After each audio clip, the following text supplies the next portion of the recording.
नमस्कार दोस्तों, स्वागत है आप सभी का हमारे चैनल पौराणिक लोक पर। राधे राधे। हरे कृष्णा। प्रिय मित्रों, आप सभी भक्तों को वैशाख मास की कोटि कोटि शुभकामनाएं। मित्रों, आज की इस विशेष वीडियो में हम आपके लिए लेकर आए हैं वैशाख मास स्नान में सुनी जाने वाली चमत्कारी और भावपूर्ण कथा, जिसे सुनकर न सिर्फ आपका मन भाव विभोर होगा, बल्कि आप इस पवित्र मास में बड़, पीपल और आकड़े के वृक्ष की पूजा और सेवा का महत्व भी गहराई से समझ सकेंगे। मित्रों, क्या आप जानते हैं कि वैशाख मास में सुबह सुबह स्नान करके नर्मदा जल या गंगा जल से बड़, पीपल और आकड़े के पेड़ को सींचने से स्वयं भगवान विष्णु, श्री राम और लक्ष्मी माता प्रसन्न हो जाती हैं। तो चलिए मित्रों, कथा शुरू करते हैं। प्राचीन समय की बात है। नर्मदा नदी के तट पर बहुत पुराना छोटा सा गांव था। उस गांव में एक बुजुर्ग वैश्य दंपत्ति अपने 2 बेटे और बहू के साथ रहते थे। उस वैश्य का नित्य का नियम था कि वह रोज नर्मदा घाट पर जाकर स्नान करता था और वहीं से एक लोटा जल लेकर सूर्य भगवान को अर्घ देता था। वहीं पर ही बड़, पीपल और आंकड़े के पेड़ को सींचता था। एक बार की बात है, वैशाख मास लगने वाला था तो वैश्य ने अपनी पत्नी से कहा कि भगवान, मेरी तबीयत कुछ दिनों से ठीक नहीं है। कल से वैशाख मास भी लगने वाला है। मुझे लगता है कि मेरा नर्मदा तट पर जाकर स्नान करने का नियम टूट जाएगा। तब उस वैश्य की पत्नी ने अपने पति से कहा, आप इतने दुखी और परेशान क्यों होते हैं? भगवान की कृपा से हमारे 2 बेटे और बहू हैं। आप अपने दोनों बेटे और बहू से कह दो कि उनमें से कोई ना कोई आपको नर्मदा नदी से जरा पानी लाकर दे देगा। तो वैश्य बोला, भगवान, इस बार मेरा मन करता है कि हम जोड़े से वैशाख स्नान करें। तब वैश्य की पत्नी बोली, आपने तो मेरे मन की बात कही है। हम दोनों जरूर एक साथ स्नान जोड़े से करेंगे। तब वैश्य दंपति ने अपने दोनों बेटे बहुओं को अपने पास बुलाया और अपने मन की बात कही। वैश्य दंपति का बड़ा बेटा बोला, बाबूजी, आपको तो पता ही है कि मैं नौकरी के लिए दूसरे शहर में आता जाता हूँ।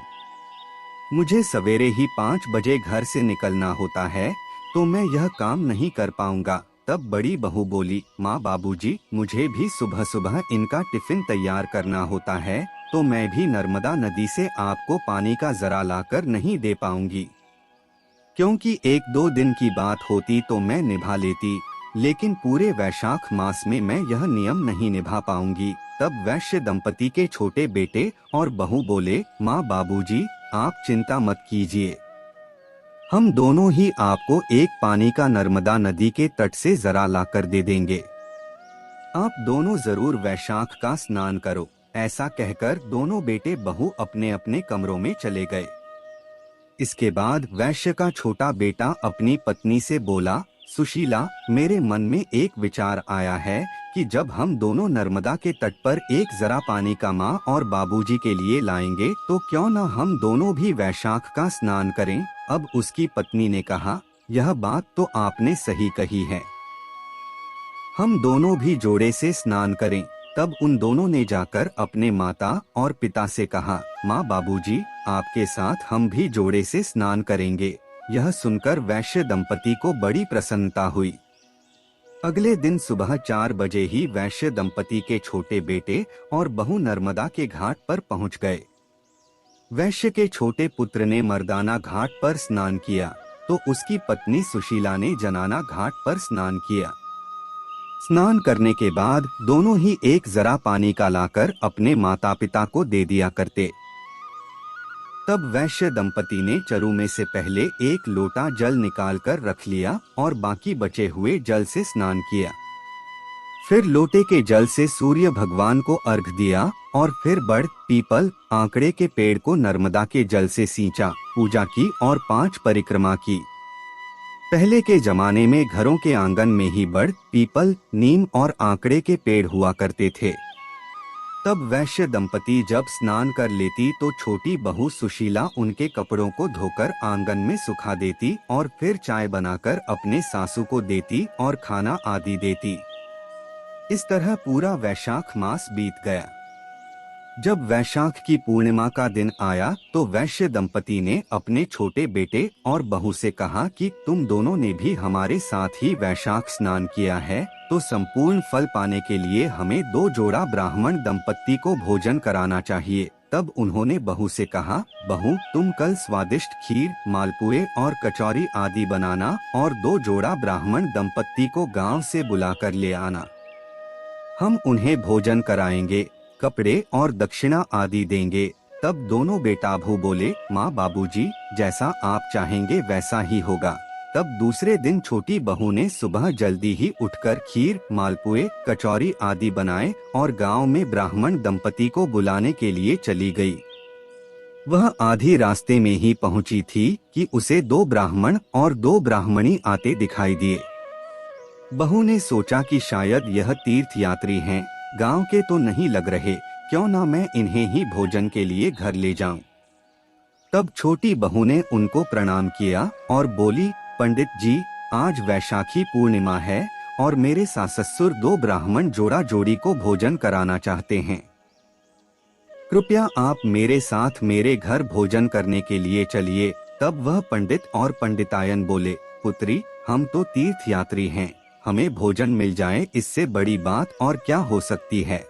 तब वैश्य की छोटी बहू उनको घर लेकर आई, उनके लिए आसन लगाया, चौकी लगाई, पानी का लोटा भरकर रखा और उनके लिए भोजन का थाल परोसा। सभी ने भरपेट भोजन किया। फिर वैश्य दंपति ने उन्हें कपड़े और दक्षिणा दी। तब यह दोनों ब्राह्मण और ब्राह्मणी ने सबको ढेर सारा आशीर्वाद दिया। तभी वैश्य दंपति अपने छोटे बहू और बेटे से बोले कि इनके चरण धोने के लिए जल लेकर आओ। तब बेटाभू जल की झारी लेने के लिए अंदर चले गए और वैश्य दंपति चरण पखारने के लिए गमछा लेने के लिए कमरे में अंदर चले गए। पीछे से ब्राह्मण दंपति, जो कि भगवान राम, माता सीता, विष्णु जी और माता लक्ष्मी जी थे, वे ब्राह्मण और ब्राह्मणी का वेश धर के वैश्य दंपति और उसके बेटे भू को वैशाख स्नान और बड़, पीपल और आंकड़े के पेड़ को सींचने का पुण्य फल देने आए थे। उनके सत्य की रक्षा करने आए थे। वे अंतर ध्यान हो गए। जैसे ही वैश्य दंपति और उनके बेटे भू चौके में आए तो उन्हें कोई दिखाई नहीं दिया, लेकिन उनको यह देखकर महान आश्चर्य हुआ कि उनकी रसोई में अन्नधन की ढेरियां पड़ी हुई थीं। जैसे ही वैश्य दंपति ने चौकी हटाई तो उन्हें और भी आश्चर्य हुआ। जहां भगवान राम और माता सीता बैठे हुए थे, वहां भगवान राम के चरण और धनुष के चिन्ह अंकित थे, तथा जहां माता सीता बैठी हुई थीं, वहां सोने की मोहरों की थैली पड़ी थी। और जहां भगवान विष्णु बैठे थे, वहां चक्र का चिन्ह था, और जहां माता लक्ष्मी बैठी थीं, वहां सोने और चांदी के आभूषणों की ढेरी पड़ी थी।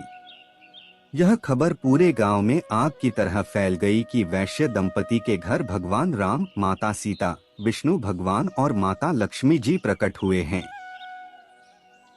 तो वैश्य दंपति के घर लोगों के दर्शनों का तांता लग गया। जब वैश्य दंपति के बड़े बेटे भू को पता चला तो उन्हें बहुत दुख हुआ कि अगर हम भी वैशाख स्नान करते और माम बाबूजी के लिए नर्मदा का जल स्नान करने के लिए रख देते तो आज हमें भी भगवान के दर्शन होते।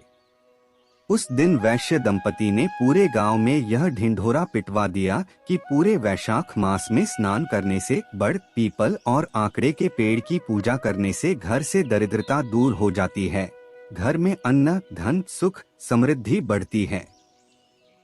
इसलिए अगर पूरे वैशाख मास में व्रत करना संभव ना हो सके तो वैशाख मास में स्नान करने के बाद बड़, पीपल और आंकड़े के पेड़ की पूजा अवश्य करनी चाहिए।